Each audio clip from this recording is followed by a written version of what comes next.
Em qualquer artigo online em português, ou fórum de literacia financeira, ou conversa com um amigo mais informado, ou mesmo um vídeo aqui no YouTube, há dois nomes dentro da família de ativos que são os fundos de investimento cotados em bolsa, também conhecidos como ETFs, que conquistaram os corações das pessoas na Europa e mais concretamente em Portugal. É frequente ouvir-se falar sobre o investimento na economia americana ou na economia mundial. Mas primeiro, qual é a diferença na prática entre os índices de mercado que representam estas duas opções, os muito conhecidos S&P 500 e MSCI World? E como é que podemos aplicar o nosso capital quando acreditamos na evolução positiva dos Estados Unidos ou do mundo? Muito resumidamente, porque já falei sobre isto em detalhe em vídeos passados, para dar algum contexto, o que é um ETF? É um Exchange Traded Fund, em português, fundo cotado em bolsa, e consiste, tal como o nome indica, num instrumento financeiro transacionado na bolsa de valores, que é, por norma, constituído por diversos outros ativos, nomeadamente ações, obrigações ou commodities. Simplificando, é um fundo de investimento, como quem diz, um cesto onde estão reunidos vários títulos que podemos negociar nas bolsas de valores ao comprar ou vender participações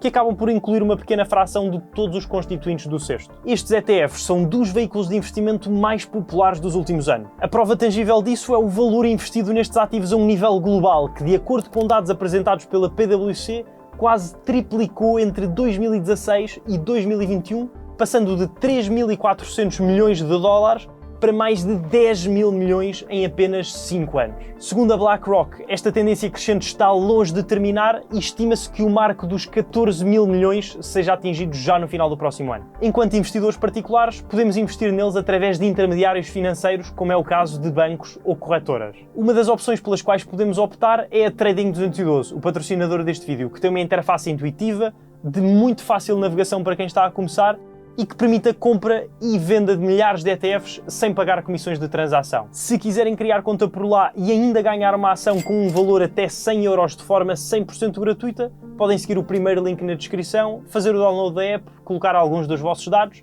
e utilizar o código ZOIO na secção Utilizar código promocional da aplicação. Depois disso, digam-me qual foi a ação que vos calhou nos comentários. Mas claro que antes de investirem em qualquer produto ou utilizarem algum serviço, devem sempre fazer uma vossa própria pesquisa, sobretudo porque o valor dos nossos investimentos pode subir ou descer, de modo que o capital está em risco. Há 3 grandes razões que justificam esta atratividade e números crescentes. São um investimento barato, com taxas de gestão tendencialmente baixas, concedem-nos uma diversificação saudável por vários mercados e indústrias sem o trabalho de termos de analisar e escolher títulos individuais entre as centenas de opções disponíveis e são fáceis de compreender, permitindo-nos um acesso facilitado aos mercados desde o primeiro dia do nosso caminho enquanto quem investe. Naturalmente, nada disto deve ser interpretado como uma recomendação de investimento, não sou consultor financeiro. Um dos tipos de ETFs mais comuns, com o qual certamente já se depararam se investigam este meio há algum tempo, são os que replicam índices de mercado. É exatamente este o caso dos 2 ETFs com mais fundos neles aplicados, autorizados na Europa, que vamos analisar individualmente e comparar já de seguida. Antes disso, precisamos de conhecer e compreender o que são e para que servem estes tais índices sobre os quais já falei de um modo superficial no passado e que agora vamos ver em muito detalhe. Os índices de mercado são nada mais nada menos do que uma determinada seleção de títulos considerada representativa de uma classe de ativos, de um mercado em particular ou de uma indústria específica. O seu grande propósito é permitir uma análise do desempenho do que quer que seja que representam ao longo do tempo de uma forma mais simples e direta quando comparado com o acompanhamento individual dos constituintes que compõem o alvo em estudo. Vamos a 2 exemplos reais para que fique mais claro. O S&P 500 e o MSCI World são 2 índices referidos frequentemente no mundo todo. E se lermos regularmente notícias, é recorrente depararmos com manchetes como estas, onde estão presentes a indicar as subidas e descidas do mercado. O primeiro acompanha o desempenho de 500 das maiores empresas listadas nas bolsas de valor dos Estados Unidos e é um dos índices mais utilizados por ser considerado um reflexo da evolução daquela que é a maior potência económica mundial. Foi criado há mais de 65 anos pela Standard & Poor's, por quem ainda é gerido, e hoje cobre cerca de 80% da capitalização bolsista do país e quase 50% da mundial. Para as empresas serem elegíveis a estar incluídas no índice, há vários requisitos a ser cumpridos.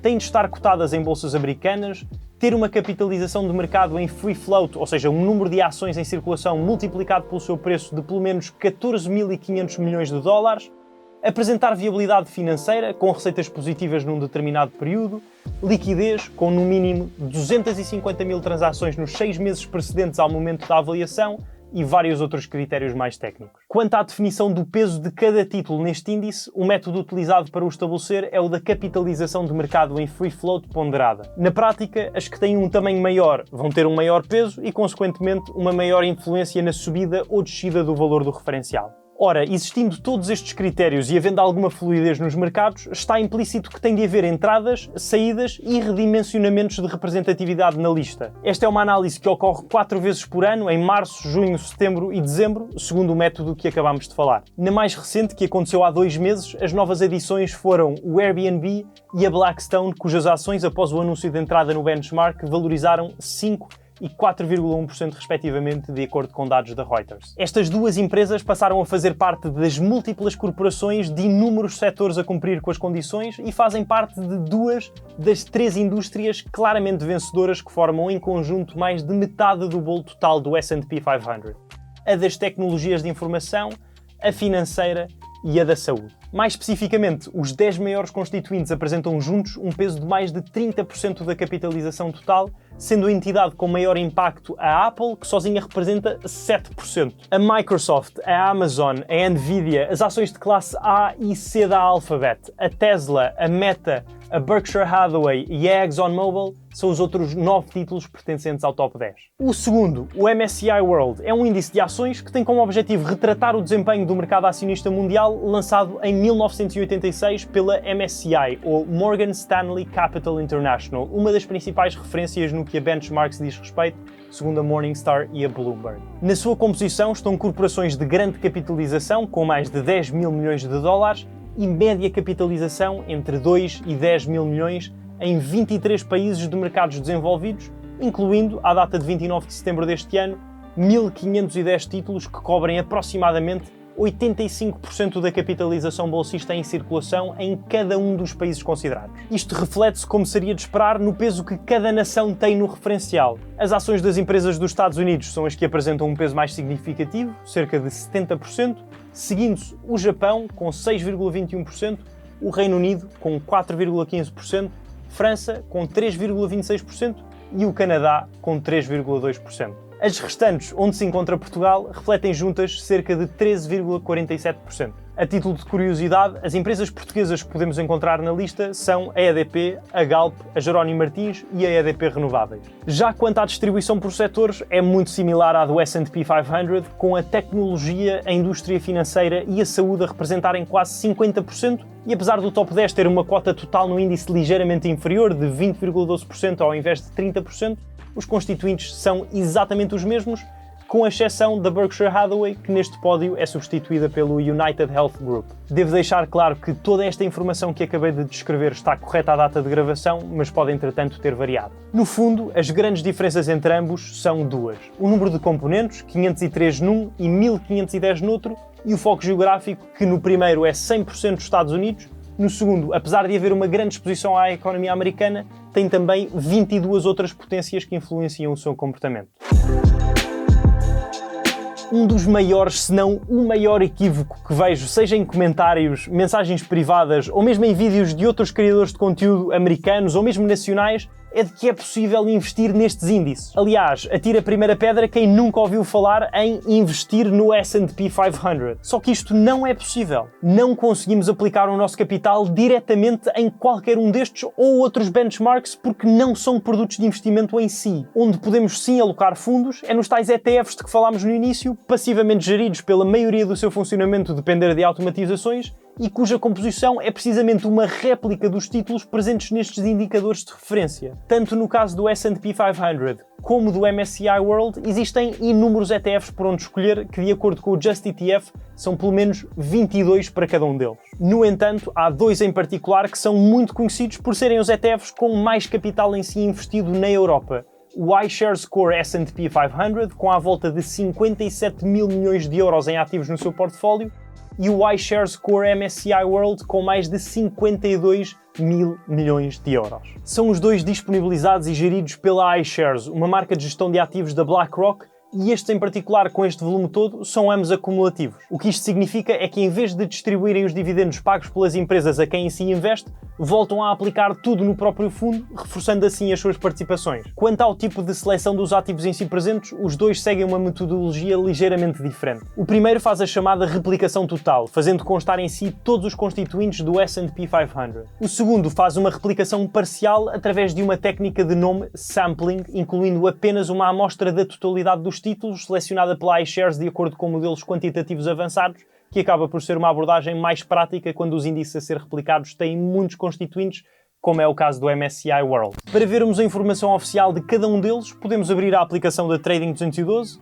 clicar na lupa e escrever, por exemplo, iShares Core S&P 500. Vou incluir também a referência à acumulação de dividendos, escrevendo aqui ACC, porque se não o fizer, aparecem estes outros ETFs com o mesmo nome, mas que distribuem dividendos e não são esses que estamos a analisar agora. Chegamos então a 3 opções cujas diferenças são a bolsa onde os títulos são negociados e a moeda em que estão cotados. A primeira está em euros na bolsa alemã, a segunda está em dólares na bolsa de Londres e a terceira também, mas está cotada em pensas. A escolha entre uma das 3 vai depender da preferência de cada um. Eu pessoalmente prefiro a primeira para investir em euro, não me expondo assim a mais um risco, que é a flutuação cambial. Depois de selecionada a que fizer mais sentido, andamos para baixo até detalhes do instrumento e abrimos a página que diz Documento de Informações Essenciais. Recomendo imenso a sua leitura para ficarem a par de todas as nuances importantes. Se quiserem ainda mais informação, podem pesquisar no Google Fact Sheet